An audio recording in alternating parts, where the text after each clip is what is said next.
What I don't like is the idea that people are coming over to this country and they're not interested in contributing. They're not interested in mixing in with the rest of us. And then they want to try and change the country fundamentally. That's just not on. It's not on. Either be part of this country or don't. And if you don't want to be, then don't come here. And I'm just going to go one step further, because I always hate it when people say, don't come here if you're not happy. You know, I'd go a step further. If you are an Australian who was born here and you don't like Australia Day, or you don't like Australia, you think Australia is a racist, horrible country and all that, okay, that's fine. It's a free country. You're entitled to have your opinion. Here's my suggestion to you. Why don't you do what all the families that have lived in this country other than the Indigenous have done and move? Yep. If you think Australia is so horrible, why don't you try to immigrate to a country that is more in line with your values?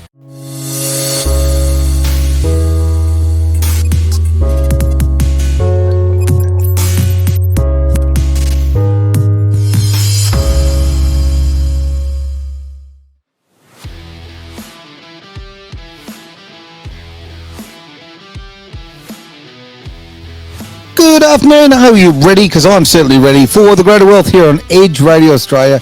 I've got Derek Whittaker to my left, mate. Great to see you. Very, very excited. Happy New Year. Happy New Year indeed. Now, over there, I'm going to go straight to the Shaved Monkey. Great to see you wearing the attire. Yeah, not very shaved at the moment, let's face it. Christmas. Merry Christmas. Happy New Year to everybody. Did you know we are ready it's for a big one. 11 months before the next Christmas? Oh my God. How exciting is that? Oh, no. Now, exciting news getting into this year before we go any further, because we have got a gentleman on the other line. Actually, I'll introduce him. He's freezing a little bit. He's He freezing is there, there? but he's... Okay, well, we've got Shaq there as well. Into Really looking forward to hearing Shaq, his comments from all the way from Sydney. Now, Derek, you've got some great subjects to talk about. Let's get into the show. Let's go. 2024 is going to be a huge year. If you thought 2023 was big, it's going to get even bigger. Oh, it was a Whitman sampler last year. This year, we're going whole hog. Great shakings are going to happen. Yep. So it's really interesting. We'll deal with I've got some big stuff coming up later. Of course, the stuff is really changing the whole scene in terms of financial markets are concerned. But I think the one that people are feeling day to day is the whole fact that there was a post that was recently put up on Reddit on social media, and it said that 100K is the new 60K. Ugh. And it's basically summarizing how people used to feel, you know, if I get to that $100,000 salary, I'm doing really well for myself in terms of cash flow and money coming in. And now they're kind of thinking, well, maybe it's now 130,000. Is that new benchmark? I don't think it is. What's interesting about that is a couple of things. It's obviously you're talking about the cost of living. Yes. And how that's gone up with inflation. I think some of that is quite artificial, in Very my personal artificial, opinion, because there was a spike of oil last year that went up. Yep. And so costs of doing business went up in terms of transportation. I get it, right? But guess what? Talk about oil. Oil's gone down, and I've noticed that. Prices haven't. And I think that's where a lot of people are going. This is why you're getting the ACCC doing inquiries into gouging, supermarkets gouging prices. You're going to see a bit of more shaking up in that area, I think, as the year progresses. What's interesting also is that this year, keep in mind, this financial year is a big tax break coming up when July 1 hits. Okay. And it's actually we're going to be paying less tax than we normally do. The average Australian will be paying less tax as far as income tax is concerned. Right. I'm glad you added that last bit because, income tax. Income. Okay, so what you get paid from your employer. And so that's going to be a little bit interesting for people. But I think what's really taken people by, what's really hurt Australians is the immigration policy of the government that has allowed, at last 500,000 immigrants to come in. And there hasn't been the infrastructure for them. That's right. And that's, of course, created a scarcity of housing available, which has pushed up rents, which has pushed up house prices. And it's inflated in the fact that, it's not, for me, an economic sign. It's more of a necessity sign. And it has a ripple effect on the economy. Of course. Because now your money doesn't buy what it used to. The big thing I've noticed with that as well is not just... Normally when there's a housing shortage, it's mainly the CBD areas and the surrounding areas. So Mandurah, Rockingham, up north like Ellenbrook and all that sort of stuff. So within, a couple of hours of the city. But the thing is, obviously we've got 2 investment properties in Geraldton. So we've now finished the renovations. They're on the market for sale, which is happy days. Awesome. Go look up realestate.com.au. So what's happened is during the renovations, I was up there, I think it was last weekend, just finishing off, like doing tip runs and all that sort of stuff. We had 7 people just pull into our street, stop and say, hey, is this coming up onto the market for rent? Wow. So it's all over the place. Person that I do some contracting with, one of her staff members, needed a house. So she rocked up to a 3x1 property to try and get a thing in. Sure. The real estate agent only took the first 20 applications. There were 79 people rocked up to rent. It's unbelievable. I've had spoken to several friends about this, and obviously I'm right now looking for a place to live because obviously. I wonder why. And on that note, thank you, Lowe's, for these amazing shirts that are on the bench here. So we'll talk about the those again. package just came in, and it's awesome, and I love it because someone can't answer his door. Anyway, here's where I'm going to go on this. Couple of things. Let's go back to the original point here about the fact that you used to see as being a target at $100,000. You have a certain kind of income at that, and now that's not even a great income, which is frightening to think. Okay, when I fuel up my car now, right? So the fuel price between 19, I'm going right back there. Try 2020. Right, 2020 to today, I am now paying just over 1.5 times what I was in fuel before. That is absolutely ludicrous, absolutely ludicrous. And the cost of fuel, yes, pushes up everything, because it pushes up groceries, all of that. This is just insane. Now, something a lot of people don't know, because it's not common knowledge, but our wonderful, wonderful Labor government, no one wants to talk about this. It's a very big secret, but just here in WA, they're bringing in another 10,000 Afghani refugees, right, on the quiet, and they need to be housed. And guess what? They're going to be housed with priority. Now, and I'm sensitive with this at the moment because I don't have a home, right? So for me, I'm very sensitive about the fact that, okay, people are coming into this country, mainly, men of fighting age, just out of curiosity. 10,000 are coming into this state who are all going to need to be housed, right? Now, our government, with our money, are going to be housing them, right? I've heard that there's 70,000 West Australians that are also homeless. Spot on. Why are we doing this? Why are we doing this to push up the price of housing, to push up the price of everything, make it harder for everyday Australians? This makes me angry. This is poor governance, full stop. Well, this is a problem. Okay, I see a pattern. This is not we just have happening here. back, this by is the happening way. in the United Kingdom. Yes, it This is. has been happening in Ireland. Mm-hmm. This has been happening in the United States. Mm-hmm. Okay. Yep. Is it coordinated? Is it coincidental? Oh, look, it's completely coordinated. So obviously, it would appear that some deals have been done. Yep, I'd agree. Internationally, that the people of these nations have not been consulted on. I thoroughly agree. You know what? We didn't vote on this. Sounds like Australia. Well, actually, we did vote on this one, and then Labor won the last election, so we did vote on it. So one thing I wanted to quickly jump on to, something that Derek was bringing up about the 100,000. So we do have deployable.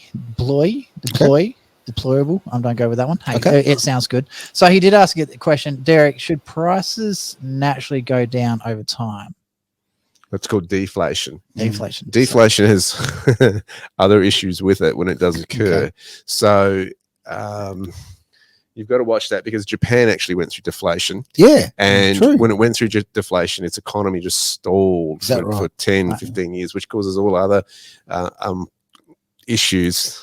Okay. And that goes on. Because imagine it, you pay X amount of dollars for your property, and now it's not worth that anymore. Oh. We have had that happen in the previous, before the previous property boom occurred. People were finding that they were having the prices of properties just going sideways for a very long period of time. Sure. And in some cases, in some suburbs, they were deflating. And people were going, I can't sell now, I was going to take a loss. That's right. So, yeah, it's a bit of a concern when that occurs. I think what he's mainly talking about, and he's just put another thing here, through technological advances, prices should be going down, right? So especially with advances in AI technology, farming technology, and everything that goes along with that, things should be cheaper to get it to the market. So why are prices still going up?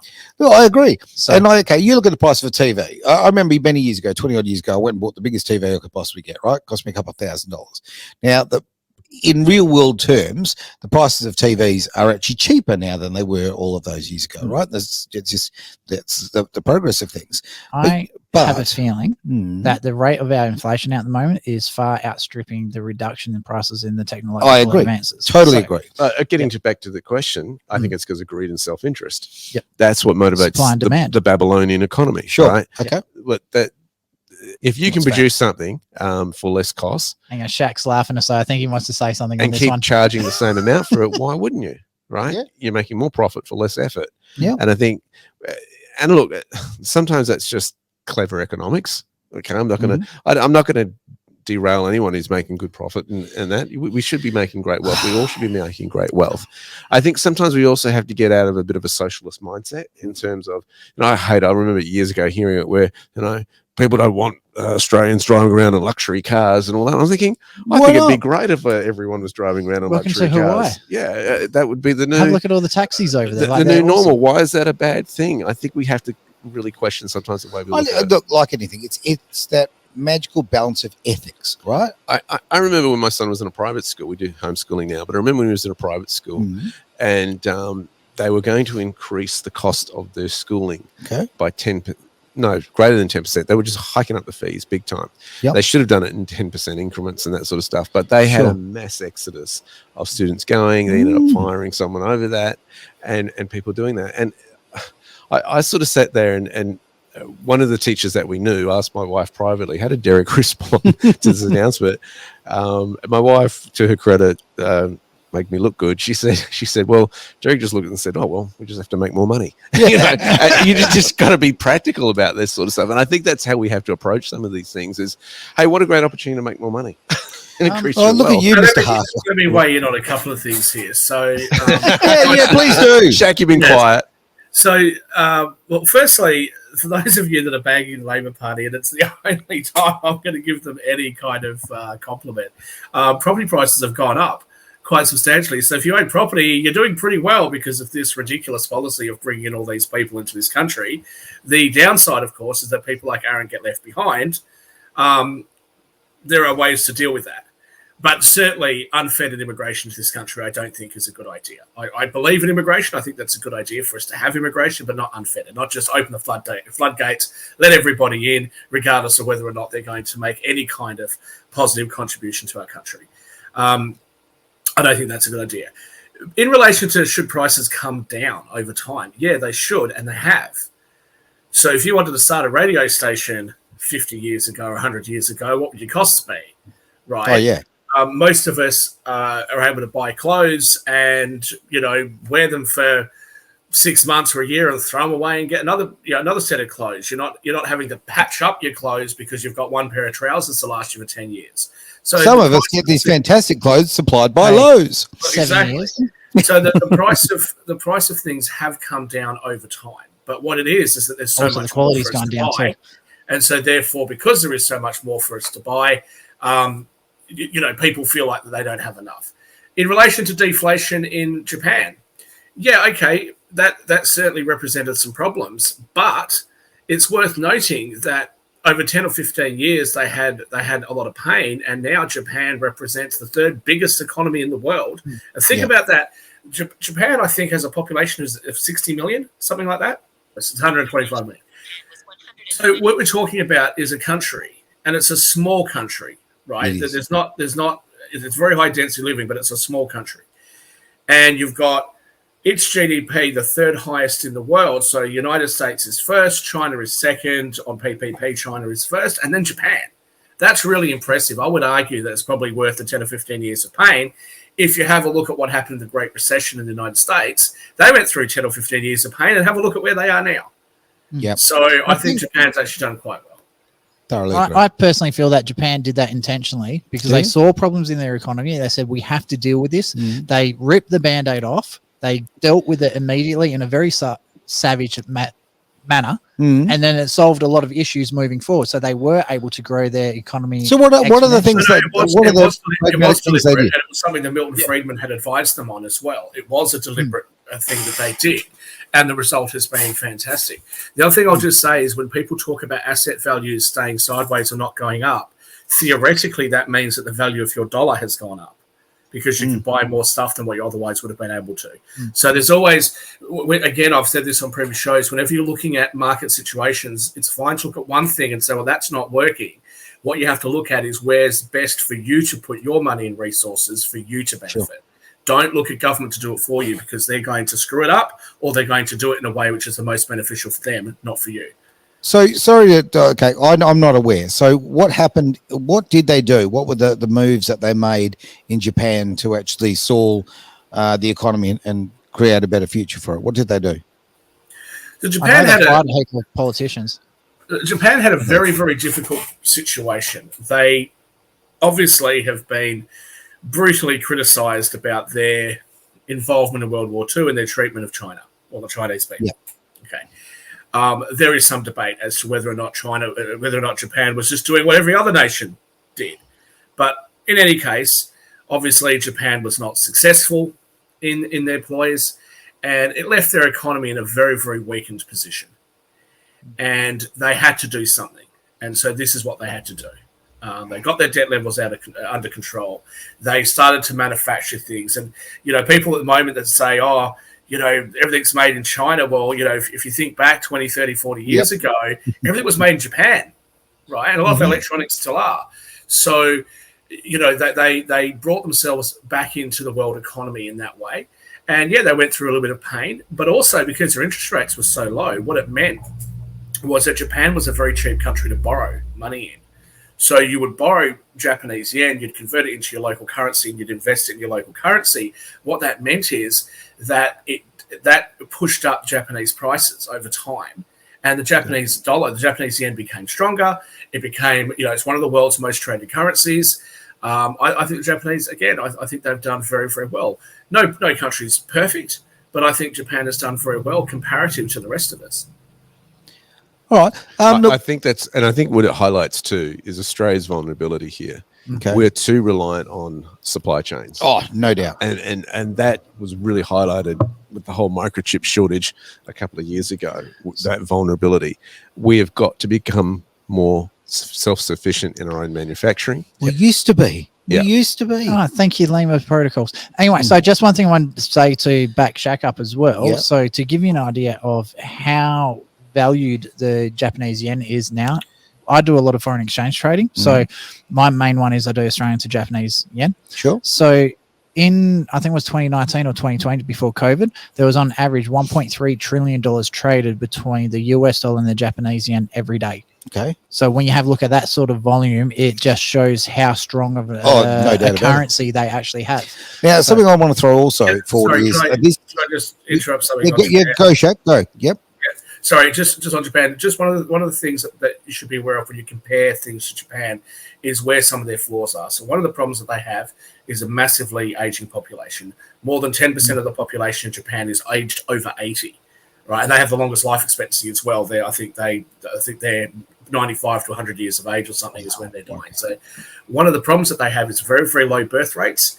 They have a real problem with that. Now, I think that there are some good strategies that Japan can try to use to try to increase their birth rates and try to increase the size of their families. But one thing that they're not doing? One thing they're not doing is importing massive amounts of immigrants. That's right. So when you go to Japan, you're actually in Japan, as opposed to when you go to some other countries. And quite frankly, the other country I'm a citizen of, the UK, I don't recognise the UK. I could imagine. I thoroughly agree with that.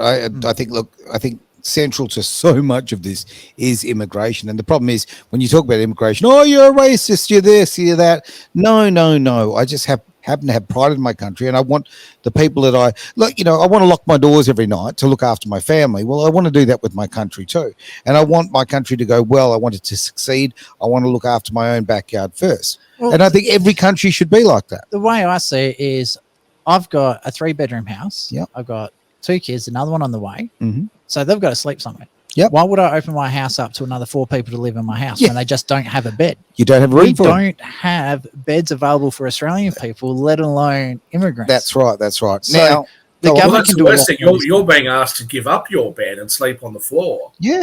For these other people that I don't know. Yeah. So, can I respond to deploy as well when we get a chance? Yeah, that's what I was about to bring up. Well, I just want to ask actually, there's a couple of things I want to throw forward very, very quickly. This is the great thing about this year when the way we're doing things in a podcast style, I want lots and lots of interaction. So if I could, especially with the people in the chat. Absolutely. As well. So if you are chatting there, or if you've got a comment that you'd like to make, please put that forward on the chats. Travis will do his best to go through and read them and bring them forward, because I want you guys to be involved. Edge is very much about interaction between people. Okay, this is what we want. We want people's opinions. So we don't want to talk at you. We want to talk with you. And it's not just about getting your opinions as well. If you've got a question about something you don't understand, like Chloe's put one in here, why is immigration good? Yep. And Josh has actually jumped in with a comment as well, which is really cool because I want to see the interaction between it. But there's also a lot of people who will be cycling through the shows as well who are actually really up to date with what's going on with a lot of this stuff. So there's good immigration, there's bad immigration. Like immigration as a whole isn't something that you can tackle on its own. You've got to break it down into the individual little parts. Of course. And also not just look about where the immigrants are coming from, also where's the country that they're coming to, where are they situated? Because out at the moment in Australia, it's not that we're full. Like, we are definitely not full. We have so much space. It's not funny. We just don't have the infrastructure to look after Australians, let alone immigrate. And I'll tell you what, right? Okay, because we always talk about this big country. The middle of it's pretty. It's beautiful to look at. But I wouldn't want to live there. Arizona's not a desert, right? Yeah, but okay, they've done a different. They've got the population to make that happen. We don't have the population. I can see. How did they get the population? Oh, look, I see the irony of what I'm saying. All right, leave me alone. But okay, that's great in the long term, all right? Yeah. But you need a world war or something like that. And look, Biden's doing his best with that, I guess. But, you need a world war to get that kind of level of immigration. That's what happened to Australia, to the US directly after World War II, right? Yeah, isn't our immigration at the moment higher than I don't even know. Don't even know. Like, let me respond to Deploy, because he may well have been asking a question to me, because I was the one that said I think immigration's good. And just sorry to get on the back of what Travis said, nobody on here is an expert on everything. We're just giving you our opinions, so your opinions are great as well. So please contribute them, because we're just, we're not, the gurus of the world. But just in relation to immigration, look, I think it depends on who's coming. If somebody is coming here and they're young, they're 18 years old, they've got really great results at school, like my family, right? My family, my mother and her brother ducks their schools, so that's how they're able to get here. My uncle got a scholarship to the University of Western Australia. My mother came over in similar ways. She didn't get a scholarship, but similar ways. So they've made a positive contribution to Australia, and they've benefited massively in their lives. I think that's great. I think that those people that have come over in our history, where people came over, especially Chinese and Japanese, that came over for the gold rush. So when you go to the far north of Western Australia, you see people that are third and fourth generation people that are mixed race and gorgeous people. I think that those sorts of things are fantastic if you come here to create a better life and to contribute. What I don't like is the idea that people are coming over to this country and they're not interested in contributing. They're not interested in mixing in with the rest of us. And then they want to try and change the country fundamentally. That's just not on. It's not on. Either be part of this country or don't. And if you don't want to be, then don't come here. And I'm just going to go one step further, because I always hate it when people say, don't come here if you're not happy. I'd go a step further. If you are an Australian who was born here and you don't like Australia Day, or you don't like Australia, you think Australia is a racist, horrible country and all that, okay, that's fine. It's a free country. You're entitled to have your opinion. Here's my suggestion to you. Why don't you do what all the families that have lived in this country, other than the Indigenous, have done, and move? Yep. If you think Australia is so horrible, why don't you try to immigrate to a country that is more in line with your values? Try to go and live in Venezuela. I'm sure they'll take you. Try to live in one of these other countries. All right. Now we're going to jump into the next subject in just a tick. So just quickly, just to recap, Travis, are there any other questions down there that I should be aware of? Probably a lot. There's. I'm just going through some of them now. So in regards to Japan and the population, make more babies. Hey, I'm down with that one. Yep, I'm doing my best for that one. So 8th of. Well, but they've got an issue. They've got high suicide rates. Yeah. They've got high suicide rates. There's a bit of overworking. They've got a very, very highly dense population in their major cities. And there is some rigidity to it. So there is some issues there. I think that, and look, I'm not one to normally advocate for government subsidies, but perhaps helping young families to be able to get the stability of owning their own homes and have some benefits to support them as they're trying to create families would help Japan in order to reverse this issue.